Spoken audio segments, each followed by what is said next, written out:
अभिनेत्री से सांसद बनी कंगना रनौत किसानों पर बयान देकर विवादों में फंसी, तो अब एक बार फिर वो सुर्खियों में है। उनकी नई फिल्म रिलीज हो रही है जिसका नाम है इमरजेंसी। इस फिल्म को फिलहाल सेंसर बोर्ड से हरी झंडी नहीं मिली है। इस पर उनका एक बयान फिर से सुर्खियां बना, जिसपे उन्होंने कहा कि देश की स्थिति पर हैरानी होती है। देश में क्या स्थिति है ये कंगना बेहतर जानती है। कंगना सत्तारूढ़ पार्टी की सांसद है और बीजेपी के स्टार सांसदों में उनकी गिनती भी होती है। ऐसे में ये सवाल उठ रहे हैं कि फिल्म इमरजेंसी को हिट कराने के लिए कंगना खुद को सुर्खियों में रखना चाहती हैं क्या कंगना विवादित बयानों से फिल्म के पक्ष में माहौल बनाने की कोशिश में जुटी हुई है? तो कंगना की फिल्म इमरजेंसी के रिलीज होने पर सस्पेंस बरकरार है। पंजाब हरियाणा हाईकोर्ट में सुनवाई के दौरान सेंसर बोर्ड की ओर से कहा गया है कि अभी तक रिलीज सर्टिफिकेट फिल्म को नहीं दिया गया है। फिल्म के खिलाफ शिकायत मिली है, ये भी साफ तौर पर बताया गया है। कुछ गलत मिला तो सीन हटाएंगे, सेंसर बोर्ड की तरफ से कहा गया। हाई कोर्ट ने याचिका की सुनवाई पूरी की है। याचिकाकर्ता से कहा कि सेंसर बोर्ड के रिव्यू के बाद भी शिकायत हो तो कोर्ट का रुख कर सकते हैं। इसी पर ज्यादा जानकारी के साथ हमारे सहयोगी मोहित मल्होत्रा जुड़ रहे हैं। मोहित, और क्या कुछ कोर्ट में सेंसर बोर्ड की तरफ से कहा गया और कोर्ट का इस पूरे मामले पर क्या रुख? देखिए, कोर्ट में central board of film certification की तरफ से कहा गया कि अभी फिल्म को हमने क्लियरेंस नहीं दी है। जितनी भी आपत्तियां मिली हैं और ख़ास तौर पे जो पंजाब में सिख धर्म के नुमाइंदे हैं, अलग अलग जो सिख बॉडीज़ हैं, उनकी तरफ से जो लिखित शिकायतें भेजी गई हैं, नोटिस भेजे गए हैं, उनको हम रिव्यू कर रहे हैं। फिल्म को रिव्यू किया जा रहा है, उसके बाद ही फिल्म को सर्टिफिकेट दिया जाएगा, तभी फिल्म रिलीज़ हो सकती है। यानी एक बड़ी बात यह है कि अभी इमरजेंसी फिल्म को central board of film certification की तरफ से रिलीज़ का सर्टिफिकेट नहीं मिला है, जिसको लेकर कंगना रनावत ने कल अपना गुस्सा जाहिर किया था। और दूसरी बड़ी बात यह है कि हाई कोर्ट ने भी फिल्म पर रोक लगाने को अभी इनकार कर दिया है। उनका कहना है कि जब बोर्ड ने फिल्म को सर्टिफिकेट ही जारी नहीं किया है, फिल्म में जो विवादित सीन है उस पर अपना फैसला ही नहीं लिया है, तो उस फिल्म को अभी रोका नहीं जा सकता। ये पूरी याचिका इस बात को लेकर थी कि पंजाब में फिल्म की रिलीज़ को रोका जाए और सिख धर्म के खिलाफ जो सीन फिल्म में दिखाए गए हैं उनकी वजह से फिल्म को रिलीज़ ना होने दिया जाए। लेकिन अब कोर्ट ने कहा है कि जब सेंसर बोर्ड कोई सर्टिफिकेट जारी करेगा उसके बाद ही हम आगे इस पर कोई फैसला ले सकते हैं। फिलहाल इस याचिका को डिस्पोज ऑफ कर दिया गया है और याचिकाकर्ता को कहा गया है कि जब फिल्म रिलीज होगी, उसको सर्टिफिकेट मिलेगा, तब आप अपनी आपत्तियां लेकर आ सकते हैं कि फिल्म में क्या ऐसे विवादित सीन है जिनको लेकर आपको ऐतराज है। बहुत शुक्रिया इस तमाम जानकारी के लिए मोहित। आप लगातार नजर बनाए रखें। इस बीच आपको बता दें, फिल्म इमरजेंसी पर कंगना रनौत का बयान भी सामने आया है। देश की स्थिति पर हैरानी होती है, कहना कंगना रनौत का। मेरे लिए यह हैरान करने वाला मामला, सेंसर बोर्ड से कंगना की फिल्म पास नहीं हुई है। वीडियो जारी कर ऐसे में कंगना रनौत ने विरोध जाहिर किया। तो कंगना रनौत की फिल्म इमरजेंसी को लेकर क्या विवाद है और सेंसर बोर्ड ने सर्टिफिकेट पर क्यों रोक लगा दी है, ये भी आपके लिए समझना जरूरी हो जाता है। तो एक एक डिटेल आपके सामने हम रख देते हैं। बता दें आपको, कंगना की फिल्म इमरजेंसी 6 सितंबर को रिलीज होने वाली। शिरोमणि अकाली दल ने सेंसर बोर्ड को लीगल नोटिस भेजा। इस दौरान कई दूसरे संगठनों की भी फिल्म की रिलीज पर रोक लगाने की मांग इस बीच सामने आई। फिल्म में सिख समुदाय की भावनाओं का ध्यान नहीं रखने के आरोप लगाए गए हैं। फिल्म में सिखों को अलगाववादी दिखाने के भी आरोप हैं। सेंसर बोर्ड से अब तक सर्टिफिकेट ऐसे में इमरजेंसी फिल्म को लेकर नहीं दिया गया है, हरी झंडी नहीं मिली है और इसी पर कंगना रनौत आपत्ति जाहिर कर रही। और इस बीच कंगना रनौत पर रॉबर्ट वाड्रा का भी जोरदार हमला। संसद में रहने लायक नहीं है कंगना, कहना रॉबर्ट वाड्रा का। कंगना पढ़ी लिखी नहीं है, वो सिर्फ अपने बारे में सोचती है। कंगना को महिलाओं के बारे में भी सोचना चाहिए। ये सब कुछ रॉबर्ट वाड्रा की ओर से कहा गया। देखिए, कंगना रनौत के लिए जो कम बोला जाए वो ठीक है। वो महिला है, मैं आदर करता हूं, पर मुझे लग रहा है उनकी जगह संसद में नहीं है। वो पढ़ी लिखी नहीं है और उनको संसद में होने का कोई मेरे तरीके से है कि वो लोगों के लिए कुछ सोचती नहीं है, खाली अपने लिए सोचती हैं। पर उनको महिलाओं के बारे में सोचना चाहिए। जैसे मेरी एक ही विनती है कि उनकी महिलाओं की सुरक्षा के बारे में पूरे देश को एकजुट होकर आगे बढ़ना चाहिए। तो रॉबर्ट वाड्रा की तरफ से क्या कुछ कहा आपने सुना। इस बीच आनंद प्रकाश पांडे हमारे सहयोगी हमारे साथ दिल्ली से लाइव जुड़ चुके हैं। आनंद, ऐसा देखा गया हाल ही के दिन में किस तरीके से बीजेपी ने भी इसको लेकर साफ तौर पर एक विज्ञप्ति जारी की। कंगना रनौत जिस तरीके से बयान देती आई हैं, अलग अलग मुद्दों पर राय रखती आई हैं और कहा कि सोच समझ कर बोले। और इस बीच देखिए किस तरीके से उनकी फिल्म को सर्टिफिकेट नहीं मिला है तो वो वीडियो जारी करके तमाम तरह की बातें कह रही हैं और कहा जा रहा है ये सब कुछ कंगना सिर्फ इसलिए कर रही है ताकि वो सुर्खियों में रह सके। जी देखिए, जो इमरजेंसी का मुद्दा है ये बीजेपी के दिल के बहुत करीब है, क्योंकि अक्सर बीजेपी जो कांग्रेस को टारगेट करना होता है तो इमरजेंसी का मुद्दा उठाती है। और आपको याद होगा गृह मंत्रालय ने भी 25 जून जिस दिन इमरजेंसी लगाई गई थी उस दिन को संविधान हत्या दिवस मनाने का नोटिफिकेशन जारी किया था।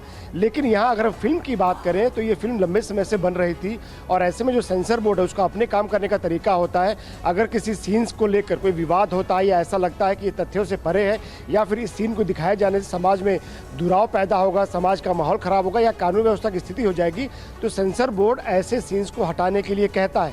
तो ऐसे में अगर सेंसर बोर्ड ने अभी तक इस फिल्म को सर्टिफिकेट नहीं दिया है तो कंगना रनौत का जो उनकी जो निराशा है, उनकी नाराज़गी है वो समझ में आती है। लेकिन जाहिर तौर पर जो बात आपने की कि बीजेपी कंगना रनौत ने लगातार जो बयान दिए, पिछले 2 उनके जो विवादित बयान थे, किसान आंदोलन को लेकर, दूसरा बयान उन्होंने जाति जनगणना को लेकर दिया था, अब जो तीसरा बयान उन्होंने दिया कि देश कैसे चल रहा है मुझे समझ में नहीं आ रहा। तो जाहिर तौर पर बीजेपी के जो नेता बता रहे हैं कि ये हो सकता है कि उनकी नाराज़गी में उन्होंने थोड़ा ज़्यादा बोल दिया हो कि उनकी फिल्म जिसमें उन्होंने पूरी जान लगा दी थी, पूरी मेहनत की है, उस फिल्म को अगर सर्टिफिकेट मिलने में देरी हो रही है। लेकिन साथ ही साथ बीजेपी के नेता ये भी जोड़ रहे हैं कि जो सेंसर बोर्ड है उसके भी अपने काम करने का तरीका है, अगर आपत्ति आती है तो उसको देखना पड़ता है। और एक तर्क ये भी दिया जा रहा है कि चूंकि हरियाणा में चुनाव होने वाले हैं, हरियाणा पंजाब से सटा हुआ है, हरियाणा में बहुत सारे सिख समुदाय के लोग भी रहते हैं, तो ऐसे में अगर इस फिल्म को लेकर कोई विवाद होता है तो कानून व्यवस्था की स्थिति भी पैदा हो सकती है और साथ ही साथ कुछ नाराजगी भी पैदा हो सकती है। तो जाहिर तौर पर तमाम बातें जिसके पीछे जिसको लेकर ये बताया जा रहा है कि सेंसर बोर्ड तमाम बातों को गौर करेगा और उसके बाद जब सेंसर बोर्ड सही समय लगेगा तो जो सीन हटाए जाने की बात की जा रही है वो हटाने के बाद इसको अपना सर्टिफिकेट देगा। जी, बहुत शुक्रिया इस तमाम जानकारी के लिए आनंद प्रकाश पांडे आपका। आपसे कुछ देर पहले केंद्रीय मंत्री और लोक जनशक्ति पार्टी रामविलास के अध्यक्ष चिराग पासवान TV9 के स्टूडियो आए और 5 एडिटर्स के सवालों का सामना किया। आज चिराग और कंगना सांसद हैं। इससे पहले चिराग ने उनके साथ कई फिल्मों में काम भी किया है। कंगना को लेकर चिराग का क्या कुछ कहना है ये भी सुनिए। आपका सबसे ज्यादा जो एक ट्रेंडिंग टॉपिक है वो है कंगना रनावत और चिराग पासवान। पहले वो तस्वीर दिखाइए एक बार जरा, मैं आपको वो कुछ वीडियो दिखाना चाहता हूँ, उसके बाद में सवाल तस्वीर ऑल्सो दिखाइए जरा, play it on. My God, ये देखिए जरा, ये तस्वीर अगर आप ध्यान से देखें। अब यहां पर finally I need to drink water. ध्यान से देखते रहिएगा ये तस्वीर। आप शायद इन्हीं तस्वीरों की बात कर रहे थे, if I am not wrong, हाँ या ना? अब देखिए सवाल ये है, सवाल पे जरा ध्यान दीजिएगा। फिल्मों में वो आपसे सीनियर थी, उन्होंने शायद आपको टिप्स दिए होंगे। गंभीरता से आपने गंभीर प्रश्न मुझसे नहीं पूछे, इसमें कह रहे सवाल पे ध्यान दीजिएगा। लेकिन राजनीति में आप उनसे सीनियर हैं, क्या आपने कंगना को कुछ टिप्स दिए? Not at all. और जो भी कंगना को जानता है सब मानते हैं she is a very strong headed lady and I know her for over a decade now. सोच उनकी स्पष्ट है, आप उनकी सोच से सहमत असहमत हो सकते हैं, वो गुंजाइश आपके पास पूरी तरीके से है, बट वो अपनी सोच को लेकर वो बहुत क्लियर है। और मेरा उनके साथ कोई ऐसा रिश्ता रहा ही नहीं, हम लोगों ने फिल्म में साथ काम किया। अच्छा, आपने टिप्स दिए या नहीं दिए, या उनको टिप्स की जरूरत नहीं होती है? दोनों। उनको जरूरत नहीं थी तो मैंने दिए भी नहीं। अच्छा, मैं सिर्फ आपके फॉलोअर्स ही नहीं, मंत्री बनने के बाद आपकी फिल्म के व्यूज भी बढ़ गए हैं। मतलब सोचा नहीं था, बट हाँ जब ये खबरें शुरू हुई कि कंगना राजनीति में आने वाली है, उनकी जीत को लेके मैं 100% श्योर। लेकिन मैंने एक चीज देखी, वो खंबे पे सिर लड़ा तो आपने हाथ मार दिया। अभी भी कुछ ऐसे हालात हैं कि कहीं पे वो लड़ रही हैं तो आप रोक रहे हैं? प्रभु वो सीन था, I was told by my director to do that. लोग कह रहे हैं कि अच्छा हुआ चिराग जी ने उस वक्त कंगना जी के साथ फिल्म कर ली, आज करते तो नेपोटिज्म के आरोप लगते। मैं खुद कहता हूँ अगर खुद ही लगा देती उनके साथ में शूट कर रहा होता रोज मुझे गाली पड़ रही होती, बट नहीं, she is a wonderful person. Nepotism पे वही सबसे ज्यादा बोलती है। हाँ वही मैं बोल रहा हूँ कि अगर आज मैं उनके साथ काम कर रहा था रोज मुझे सेट पे सुना रही होती तुम ही लोगों की वजह से जिंदगी बर्बाद हुई है, but you know she is open minded, वो ऐसा बोल सकती हैं। बट खैर I share a beautiful chemistry with her, एक खूबसूरत दोस्ती है जिसको मैंने हमेशा सराहा है एंड आई थिंक बहुत कम लोगों को ऐसी दोस्ती नसीब होती है जहाँ पे एक साथ हम लोगों ने एक प्रोफेशन में जुड़े और दूसरे प्रोफेशन में भी हम लोग एक साथ रहे। आप दोस्ती का जिक्र कर रहे हैं, कंगना से ऐसी दोस्ती नसीब होती है? मैं दोस्ती का जिक्र कर ठीक है। कंगना जी ने किसानों पर एक बयान दिया जिसके बाद सियासी तूफान खड़ा हो चुका है। मैं दोस्त के नजरिए से आपसे ये पूछना चाहता हूं, क्योंकि आपने दोस्ती का जिक्र किया, कि आप कंगना जी के बयान से सहमत हैं?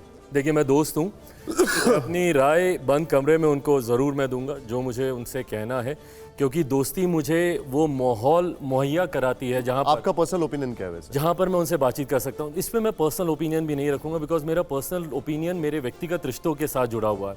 और जहाँ तक रही बात राजनीतिक तौर पर, मुझे लगता है उनकी पार्टी का ये विषय और उनकी पार्टी ने भी काफ़ी चीज़ों को स्पष्ट कर दिया, तो मैं बिना मतलब I don't want to get into that zone.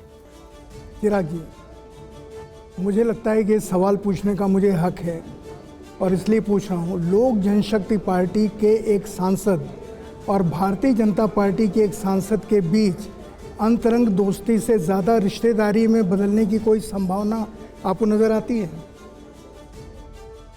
मैं प्रश्न नहीं समझ पाया। अरे नहीं प्रभु, आप मतलब आप ही एक्सप्लेन करें पहले। चिराग पासवान नेशनल क्रश है, ऐसा इन्होंने कहा निशांत जी ने, और कंगना राणावत भी वैसे ही नेशनल क्रश हैं। क्या आप दोनों के बीच में शादी की कोई संभावना है? अरे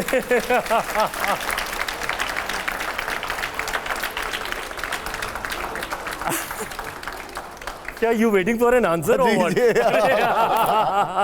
चिराग जी, सुपरस्टार्स का क्रम, ये क्रम है सुपरस्टार्स का। जया बच्चन जी, हेमा मालिनी जी, कंगना रनौत जी, दीपिका पादुकोण जी, क्रम in the order. Let me be a little biased, then Kangna. Order, Kangana के बाद कौन? कंगना के बाद कौन? कंगना के बाद आई थिंक कंटेम्प्रेरी थोड़ा जाऊंगा मैं, because I have watched a lot of Deepika's movies, but then Hema ji and Jaya ji, they are veterans, they are legend. मतलब एक फ्रेम में मुझे लगता है ये चार जायज भी नहीं है, बट दे आर लेजेंड्स। मतलब आप सोचिए, कंगना सबसे बड़ी सुपरस्टार है, चिराग जी ने ये कहा है। और आगे बढ़ते हुए बात कर लेते हैं ओलंपिक मेडल से चूकी विनेश फोगाट से जुड़ी हुई बड़ी खबर की। बता दें आपको, शंभू बॉर्डर पहुंची है विनेश फोगाट। किसानों के मंच पर पहुंची रेसलर विनेश फोगाट। किसानों को समर्थन देने शंभू बॉर्डर का रुख किया उन्होंने। तस्वीरें आपके सामने हैं। किसानों की मांगों को जल्द माना जाना चाहिए। इस दौरान विनेश फोगाट की तरफ से यह भी कहा गया।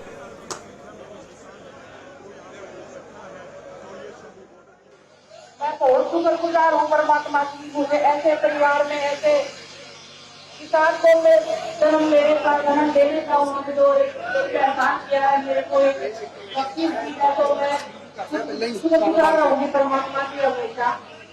और मैं आज अपने परिवार के बीच में आई हूँ। काफी दिनों से मैं मन था कि जाऊँ, लेकिन क्योंकि मैं तैयारी कर रही थी ओलंपिक को लेके, तो मैं नहीं जा पाई। इसके लिए मैं हमेशा तमाम प्रयास रहूँगी आपकी सरकार के साथ जाने का मौका मिला है। आज मैं किसी की टैलेंट में हूँ, लेकिन हर एक दिन मैं आपके सामने हूँ, मन से, अपने पूरे दिल से, अपने पूरे मन से। लाउड एंड क्लियर में बेलूसी से आई ऐसी खबर का हम रुख करने जा रहे हैं जो पाकिस्तान के मंसूबों को धराशायी कर देगी। जम्मू कश्मीर में आतंकी लगातार हमले करने के लिए आधुनिक हथियारों का इस्तेमाल कर रहे हैं और लगातार हमले की रणनीति भी बदल रहे हैं। ऐसे में भारतीय सेना भी लगातार बदलाव करती है और आतंकियों की किसी भी साजिश को कुछ ही समय में विफल भी कर देती है। भारतीय सेना एलओसी के पास सर्विलांस के लिए क्वाडकॉप्टर ड्रोन की मदद ले रही है जो हाई डेफिनेशन कैमरों से लैस है। साथ ही इसमें थर्मल इमेजिंग कैमरा भी लगा हुआ है। थर्मल इमेजिंग कैमरा की मदद से दिन और रात इलाके की सर्विलांस आसानी से की जा सकती है। इस ड्रोन की रेंज तकरीबन 10 किलोमीटर है और 500 मीटर की ऊंचाई तक ये उड़ान भर सकता है। ये ड्रोन पूरी तरह से स्वदेशी है जिसका इस्तेमाल सेना एलओसी पर कर रही है। हम आज आपको दिखाएंगे भारतीय सेना के बेड़े में शामिल हुआ made in India surveillance drone. जो तस्वीरों में आप देख रहे हैं ये भारतीय सेना के बेड़े में हाल ही में ही शामिल हुआ है लेटेस्ट ड्रोन जो तीसरी आंख से पूरे इलाके पे नज़र रख सकता है। इस समय मैं मौजूद हूँ लाइन ऑफ कंट्रोल के इलाके में और तस्वीरों में आप देखिए कि किस तरीके से ये सर्विलेंस ड्रोन जो है वो यहाँ पर पूरी तरीके से पूरे इलाके पे नज़र रखेगा ताकि अगर दुश्मन इस इलाके में कहीं पर भी छुपा है तो उसको ट्रैक किया जा सके।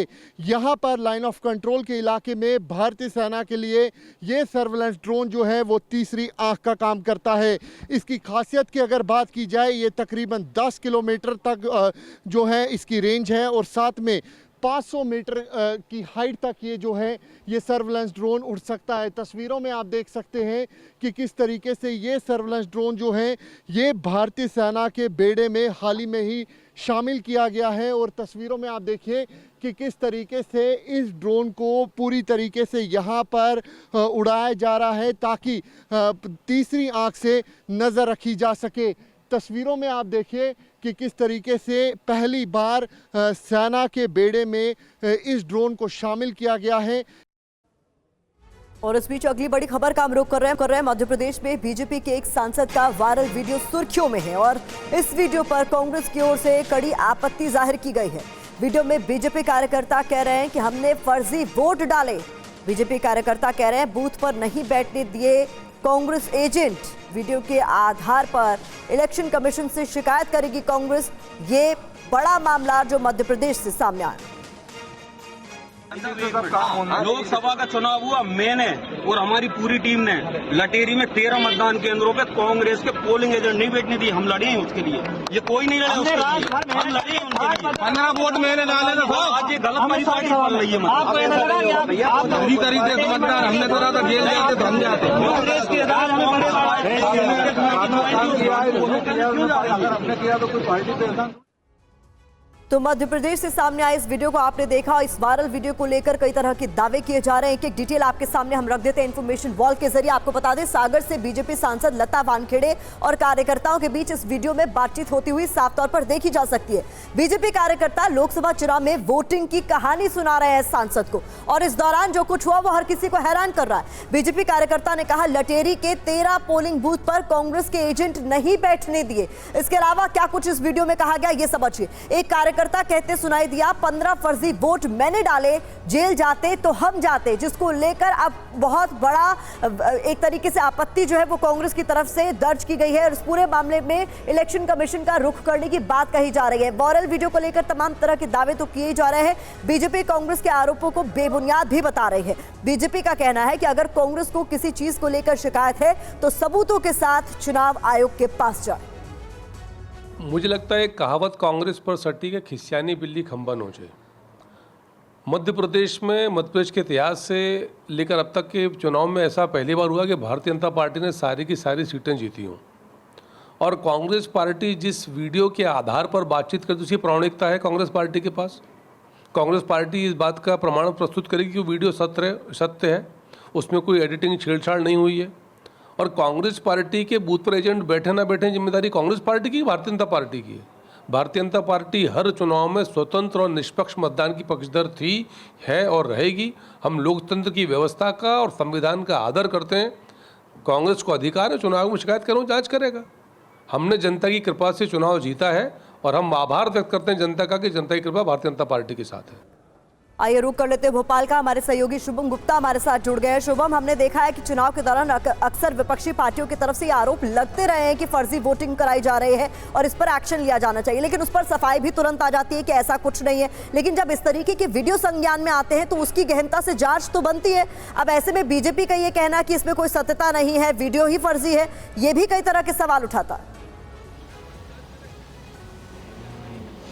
देखिए, इसमें सबसे बड़ी बात यह भी है कि जो सांसद है जिनके साथ कार्यकर्ता खड़े हैं, न उन कार्यकर्ताओं की ओर से कोई खंडन सामने आया है जो ये बात कह रहे हैं कि 15 वोट मैंने डाले हैं, जो ये कह रहे हैं कि 13 बूथ केंद्रों पर तो मैंने कांग्रेस का कोई कार्यकर्ता जो है वो बैठने नहीं दिया। लता वानखेड़े सागर से सांसद है, उनकी ओर से अभी तक कोई सफाई नहीं आई है कि कांग्रेस ने इस वीडियो के साथ छेड़छाड़ की है। तो जिनके लिए ये वीडियो था, जो इस वीडियो में नज़र आ रहे हैं, उनकी ओर से अभी कोई सफाई सामने नहीं आई है। दिग्विजय सिंह का ट्वीट सामने आया है, उन्होंने सीधे आरोप लगाए, क्योंकि दिग्विजय सिंह वो शख्स हैं जो हमेशा से आरोप लगाते रहे हैं कि बूथ कैप्चरिंग होती है, ईवीएम में तरह तरह की छेड़छाड़ हो सकती है। तो सबसे पहले वो आए, उन्होंने कहा है कि इसकी चुनाव आयोग में शिकायत करेंगे। दूसरा, जो सागर से कांग्रेस के प्रत्याशी थे गुड्डू बुंदेला, उन्होंने कहा है कि सागर लोकसभा सीट का चुनाव शून्य कर देना चाहिए चुनाव आयोग को, क्योंकि अब सारी चीज़ें जो है वो सामने है। खुद बीजेपी के अगर कार्यकर्ता कह रहे हैं तो अब इसकी शिकायत चुनाव आयोग में कांग्रेस सोमवार के दिन करेगी और देखना दिलचस्प होगा कि इसके बाद चुनाव आयोग इसकी क्या जांच पड़ताल करता है और सबसे महत्वपूर्ण सवाल, क्या वीडियो की सत्यता को चुनाव आयोग किस तरह से देखता है। बहुत शुक्रिया इस तमाम जानकारी के लिए शुभम। तो बता रहे कांग्रेस चुनाव आयोग का रुख करेगी इस पूरे मामले में, चुनाव को रद्द करने की भी मांग की जाएगी, खास तौर पर इस वीडियो के सामने आने के बाद। और अब आगे बढ़ते हुए हम बात करने वाले हैं उत्तर प्रदेश की, क्योंकि बहराइच में भेड़िया तो लखीमपुर खीरी में बाघ का आतंक। इससे जुड़ी हुई बड़ी खबर आपको बता दें, बहराइच में आदमखोर भेड़ियों का आतंक नजर आया था, कुछ दिनों पहले तस्वीरें सामने आई थी। वहीं अब लखीमपुर खीरी में एक बाघ से लोग दहशत में हैं। शहर शहर आदमखोर के आतंक से लोग डरे हुए हैं। यूपी के लखीमपुर से लेकर बहराइच तक आदमखोर का आतंक है। बहराइच में वन विभाग की टीम ने 4 भेड़ियों को पकड़ लिया है, जबकि बाकी भेड़ियों की तलाश की जा रही। तो इधर लखीमपुर खीरी से अब खबर सामने आ रही है, यहां आदमखोर बाघ की तलाश की जा रही है। इसकी दहशत है पूरे इलाके में। वन विभाग की टीम बाघ को पकड़ने में जुटी हुई है। इस बीच आपको बड़ी खबर भी हम बता दें, लखीमपुर खीरी में बाघ का आतंक। लखीमपुर में बाघ के हमले से किसान की मौत की खबर सामने आ रही है। वन विभाग की टीम बाघ की तलाश में जुटी हुई है। बाघ की तलाश में 44 कैमरे लगाए गए हैं ताकि बाघ को पकड़ा जा सके। बाघ को पकड़ने के लिए 7 पिंजड़े भी लगाए गए हैं। तो पहले उत्तर प्रदेश के बहराइच में भेड़ियों के आतंक की खबर सामने आई और इस बीच अब लखीमपुर खीरी में दहशत का माहौल है, क्योंकि यहां बाघ के हमले में एक किसान की मौत हो चुकी है और ऐसे में इस पूरे इलाके में इस वक्त दहशत फैली हुई है। वन विभाग की टीम बाघ की तलाश में जुटी हुई है और तलाश के लिए 44 कैमरे भी लगाए गए हैं।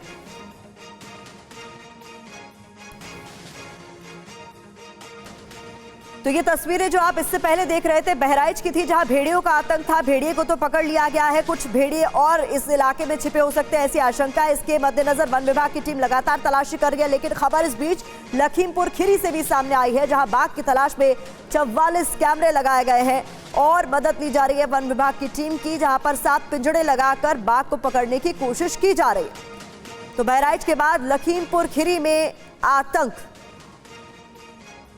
लखीमपुर में आदमखोर की खबर सामने आने के बाद कुछ डिटेल्स आपके सामने हम रख देते हैं, क्या कुछ यहां पर अब तक हो चुका है। तारीख, जगह और घटना की डिटेल आपके सामने रख रहे हैं। 1 अगस्त को शारदा रेंज में बाघ ने बच्ची की जान ले ली। 6 अगस्त को खीरी में तेंदुए के हमले से बच्चे की मौत हो गई। गोला रेंज में बाघ के हमले से बच्ची की जान गई 23 अगस्त को और 27 अगस्त को मोहम्मदी रेंज में 45 साल के शख्स की जान चले गई। तो किस तरीके से बाघ के हमले से इस पूरे इलाके में दहशत है, यह बता रहे हैं। अब तक एक्शन क्या लिया गया है? बाघ की तलाश में 44 कैमरे लगाए गए हैं। वन विभाग की टीम 24 घंटे निगरानी कर रही है। बाघ को पकड़ने के लिए 7 पिंजरे भी लगाए गए हैं।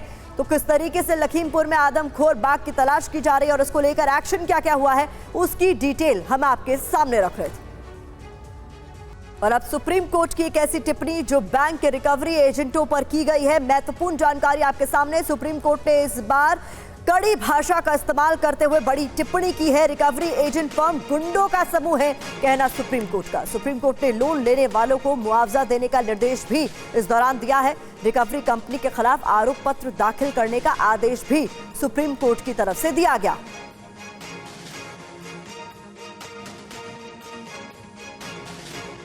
तो बैंक रिकवरी एजेंट पर सुप्रीम कोर्ट की क्या है टिप्पणी, ये भी जल्दी से आप जान लीजिए। सुप्रीम कोर्ट की तरफ से कड़े शब्दों में कहा गया है कि एक रिकवरी एजेंट फर्म को गुंडों का समूह बताया सुप्रीम कोर्ट ने। इसके अलावा बाहुबल से लोन लेने वालों को परेशान करते हैं ये रिकवरी एजेंट, ये कहा गया है। पीड़ित वाहन मालिक को मुआवजा दिया जाए, इस दौरान ये भी आदेश सुप्रीम कोर्ट का। कंपनी के खिलाफ 2 महीने में आरोप पत्र दायर हो, ये भी सुप्रीम कोर्ट ने साफ तौर पर कह दिया है। तो सुप्रीम कोर्ट में इस बीच आपको जानना होगा कि रिकवरी का मामला क्या है। बता दें, कोलकाता के देवाशीष ने बस खरीदने के लिए लोन लिया।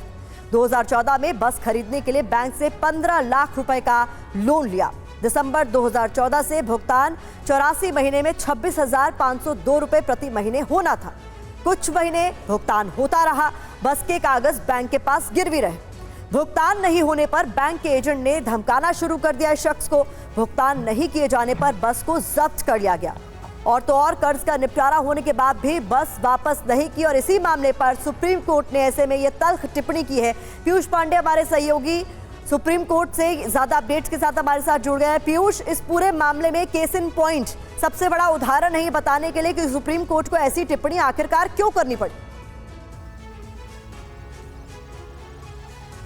बिल्कुल प्रतिमा, देखिए जब देवाशीष के खिलाफ इन लोगों ने एक्शन लिया तब देवाशीष ने पूरा का पूरा लोन चुका दिया एक बार में, लेकिन जो रिकवरी एजेंट फर्म थी उसकी ओर से वाहन वापस ही नहीं किया गया। और इसके बाद जब उनकी ओर से शिकायत की गई पुलिस से, तब पुलिस ने मुकदमा दर्ज किया, लेकिन वाहन उन्हें वापस नहीं मिल रहा था और इसके चलते लगातार वो लोअर कोर्ट, फिर हाई कोर्ट और फिर सुप्रीम कोर्ट पहुंचे। हाई कोर्ट ने उनको 5 लाख रुपए का मुआवजा देने का निर्देश जारी किया था और इसके बाद जब मामला सुप्रीम कोर्ट पहुंचा तो सुप्रीम कोर्ट ने कड़ी टिप्पणी की और ये कहा कि रिकवरी एजेंट फर्म गुंडों का समूह होती है और सीधे तौर पर उन्होंने 2013 का जो सुप्रीम कोर्ट का फैसला था जिसमें गाइडलाइंस तय की गई थी कि किस तरह से रिकवरी एजेंट किसी भी ग्राहक के पास जाकर के जिसने लोन लिया हो उसके पास किस तरीके से प्रक्रिया निभा करके ही अपने लोन की वापसी की मांग कर सकता है या रिकवरी कर सकता है। लेकिन यहाँ पर जो सुप्रीम कोर्ट के फैसले की गाइडलाइंस थी उनका अनुपालन नहीं किया गया, क्योंकि सुप्रीम कोर्ट ने साफ तौर पर कहा है कि किसी भी तरह की बदतमीजी नहीं की जा सकती, किसी भी तरीके से धमकाया या डराया नहीं जा सकता। लेकिन यहाँ पर सारी स्थितियाँ स्पष्ट थीं और सीधे तौर पर रिकवरी एजेंट फर्म की तरफ से जो नाफरमानी थी वो की गई, सुप्रीम कोर्ट के फैसले के अनुरूप नहीं था उनका एक्ट। तब सुप्रीम कोर्ट ने इस मामले में कड़ी टिप्पणी की और सीधे तौर पर पश्चिम बंगाल पुलिस को 2 माह के भीतर आरोप पत्र दाखिल करने का निर्देश जारी किया और साथ ही कहा कि वो हाईकोर्ट के उस आदेश पर रोक नहीं लगाएंगे जिसमें ग्राहक यानी कि लोन लेने वाले देवाशीष को 5 लाख रुपए का मुआवजा देने का आदेश जारी किया गया था हाईकोर्ट की ओर से। बहुत शुक्रिया इस तमाम जानकारी के लिए। पीयूष पांडे बता रहे हैं कि रिकवरी एजेंट फर्म गुंडों की तरह व्यवहार करते हैं। ये तल्ख टिप्पणी सुप्रीम कोर्ट की तरफ से दी गई है और इसको लेकर जो मामला संज्ञान में आया था उसमें बकायदा मुआवजा देने का आदेश भी सुप्रीम कोर्ट की तरफ से दिया गया है। आगे बढ़ते और बात कर लेते हैं अगली अहम और बड़ी खबर की। ये है अंतरिक्ष में 1 साल की कैद। क्या है बड़ी खबर, आपको बता देते हैं। अंतरिक्ष में फंसे 2 अंतरिक्ष यात्रियों की हम बात करने जा रहे हैं। 5 जून से अंतरिक्ष में फंसी सुनीता विलियम्स और बैरी विल्मोर की वापसी की तारीख और दूर हो सकती है। कहा तो यह भी जा रहा है कि सुनीता विलियम्स को वापस धरती पर आने के लिए करीब 1 साल का इंतजार और करना पड़ सकता है। इसकी वजह है स्पेस एक्स का फैल्कन 9 रॉकेट जो 2 दिन पहले लैंडिंग के दौरान क्रैश हो गया। बोइंग के स्टारलाइनर रॉकेट पे खराबी आने के बाद सुनीता विलियम्स और बैरी विल्मोर इंटरनेशनल स्पेस स्टेशन में फंसे हुए हैं। नासा उनको अगले साल फरवरी तक वापस लाने की प्लानिंग कर रहा है, लेकिन अब फैल्कन 9 रॉकेट के तबाह होने के बाद संकट और ज्यादा गहरा गया है और इसीलिए कहा जा रहा है कि सुनीता विलियम्स और बैरी विल्मोर की अंतरिक्ष की कैद साल भर तक के लिए बढ़ सकती है। तो भारतीय मूल के अंतरिक्ष यात्री सुनीता विलियम्स 2 महीने से ज्यादा समय बीत जाने के बाद भी अंतरिक्ष में है। वो बैरी विल्मोर के साथ बोइंग के स्टारलाइनर रॉकेट से अंतरिक्ष में गई थी, लेकिन रॉकेट में खराबी आने के बाद उनकी वापसी टल गई है। नासा ने सुनीता की वापसी का प्लान बनाया और स्पेस एक्स की रॉकेट से उनकी वापसी का ब्लूप्रिंट भी तैयार किया और तय हुआ कि फरवरी 2025 में उनकी वापसी हो जाएगी। लेकिन इस बीच अब स्पेस एक्स के एक रॉकेट में ऐसी गड़बड़ी हुई है कि इसका असर सुनीता विलियम्स और बैरी विल्मोर पर पड़ सकता है। कुछ और अहम जानकारी भी आपके सामने हम रख देते हैं और आपको बताते हैं कि आखिर क्यों सुनीता विलियम्स 1 साल तक अंतरिक्ष में फंसी रह सकती है और ऐसा क्यों जो कहा जा रहा है उसकी एक डिटेल। बड़ा सवाल यही है कि क्या 1 साल बाद सुनीता विलियम्स की अब वापसी हो सकेगी। स्पेस एक्स का फैल्कन 9 रॉकेट लैंडिंग के वक्त दौरान क्रैश हो गया। स्पेस एक्स के ड्रैगन कैप्सूल से होनी है सुनीता विलियम्स की वापसी। फैल्कन 9 हादसे के बाद जांच के आदेश भी दे दिए गए हैं। जांच की वजह से ड्रैगन कैप्सूल की लॉन्चिंग टलने का अंदेशा जताया जा रहा है। ड्रैगन की लॉन्चिंग टली तो सुनीता को 1 साल तक अंतरिक्ष में रहना पड़ सकता है। 6 सितंबर को स्टारलाइनर को वापस लाने की प्रक्रिया एक बार फिर से शुरू होगी। बिना अंतरिक्ष यात्रियों के ही हालांकि इसे वापस धरती पर लाया जाएगा। इंटरनेशनल स्पेस स्टेशन से स्टारलाइनर कैप्सूल को वापस लाया जाएगा। वापसी के दौरान स्टारलाइनर में गड़बड़ी की आशंका है, ऐसे में ये अकेले ही वापस आएगा बिना अंतरिक्ष यात्रियों के।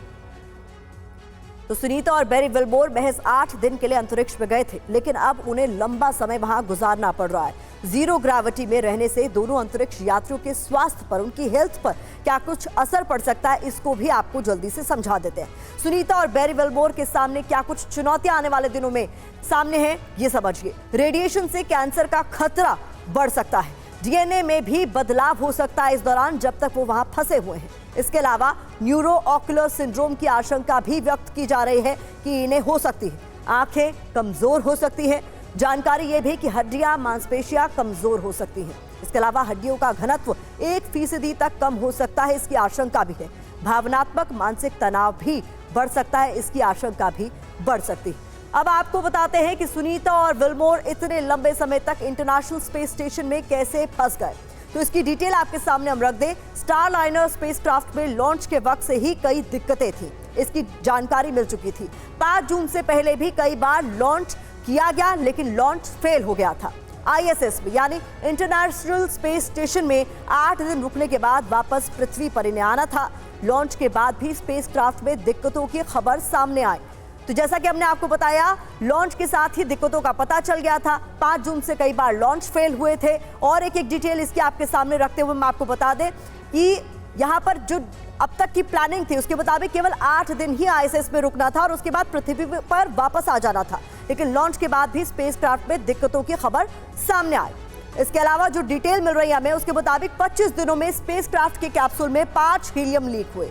स्पेसक्राफ्ट में 5 थ्रस्टर्स ने काम करना बंद कर दिया।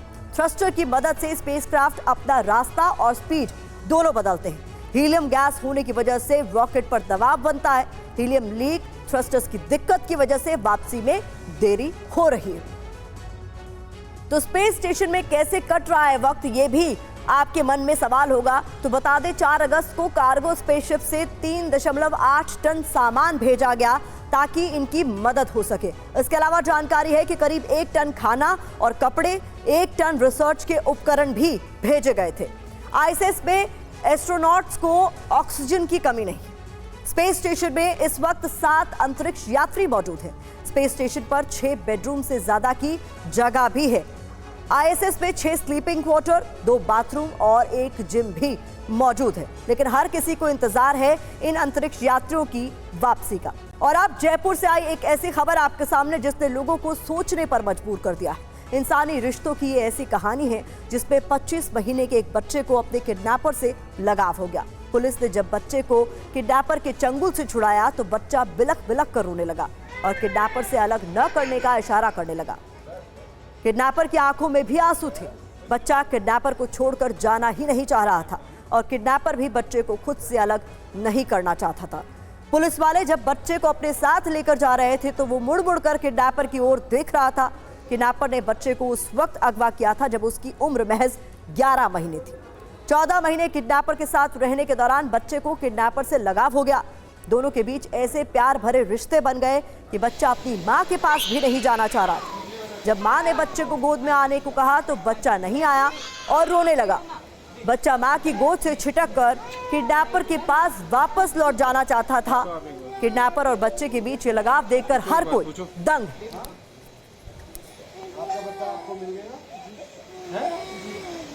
क्या नाम है आपका पति का?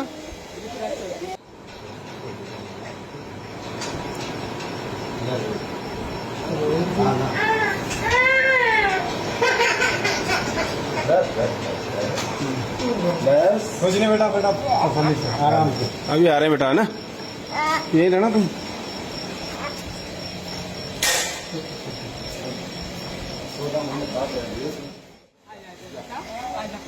पहली तस्वीर में बच्चा किडनैपर की गोद में है। पुलिस वाले जैसे ही उसे किडनैपर से अलग करते हैं वो रोने लगता है। ये देखकर उसे अगवा करने वाले आरोपी की आंखों में भी आंसू आ गए। दूसरी तस्वीर में बच्चा अपनी मां के साथ है। मां की गोद में भी बच्चा बेचैन नजर आ रहा है। उसकी आंखें किडनैपर को ढूंढ रही है। वो मां को छोड़कर किडनैपर के पास वापस जाना चाह रहा है। परिवार के बाकी लोग भी बच्चे को अपने पास रखने की कोशिश कर रहे हैं, लेकिन बच्चा किसी के पास भी रुकने को तैयार नहीं।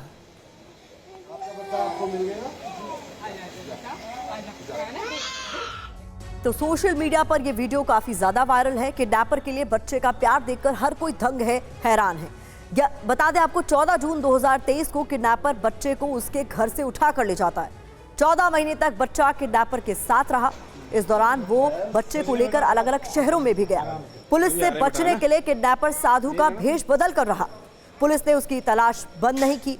अपहरणकर्ता की तलाश में पुलिस छापेमारी करती रही। आखिरकार 14 महीने बाद पुलिस को कामयाबी मिली और पुलिस ने अपहरणकर्ता को गिरफ्तार कर लिया। तो बच्चे को किडनैपर से छुड़ाने के लिए पुलिस को क्या क्या पापड़ बेलने पड़े ये भी सुन लीजिए।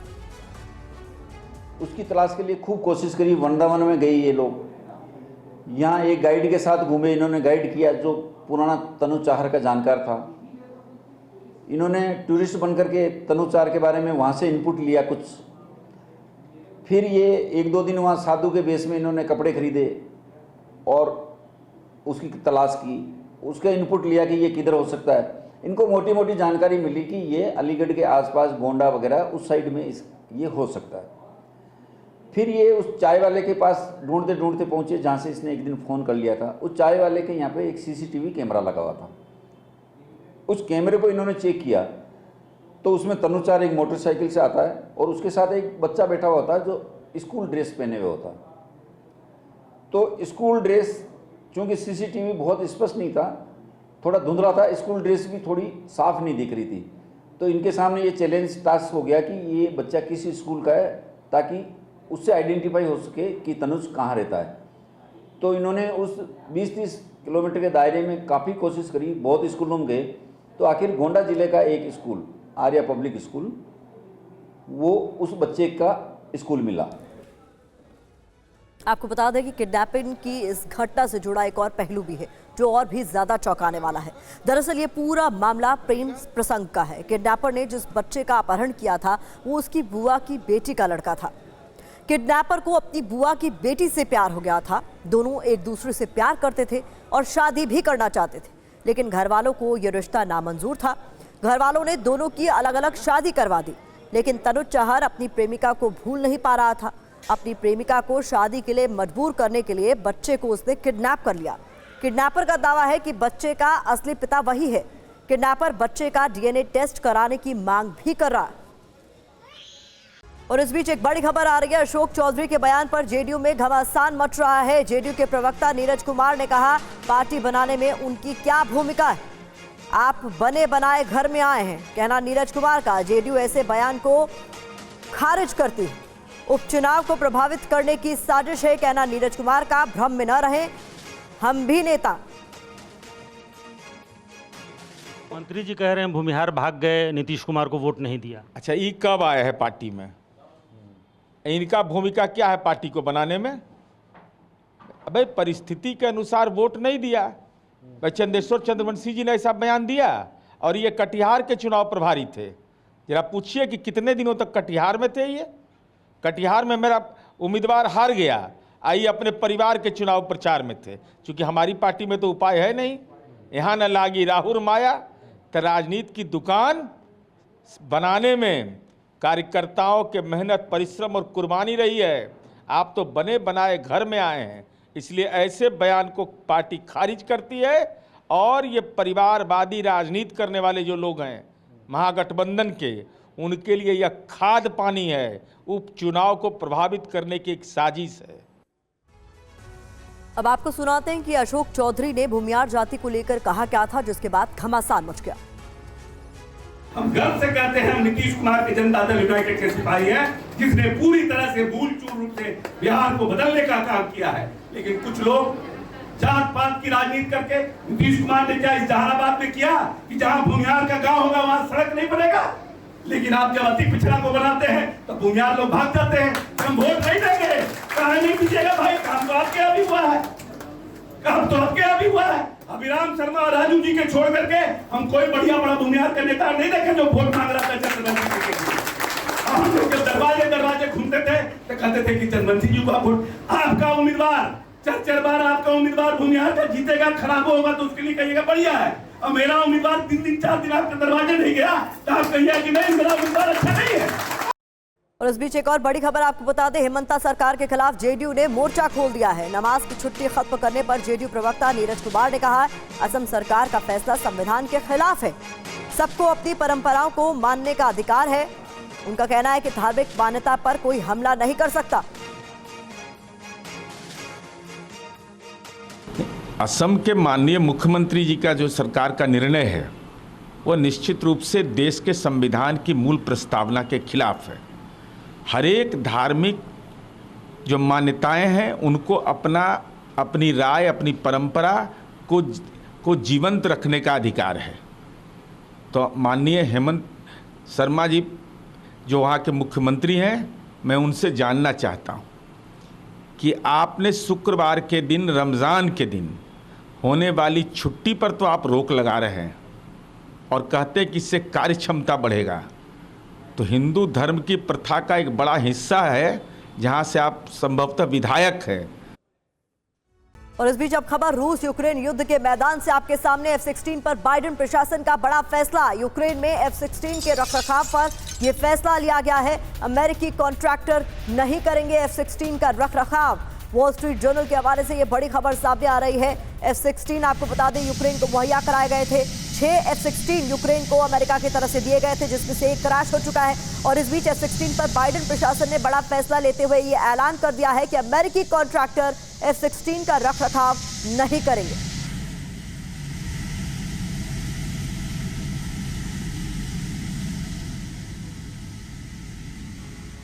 तो अमेरिका ने यूक्रेन को 6 F-16 विमानों की खेप दी है, लेकिन अब इनके रखरखाव का जिम्मा अमेरिकी कॉन्ट्रैक्टर्स का नहीं होगा।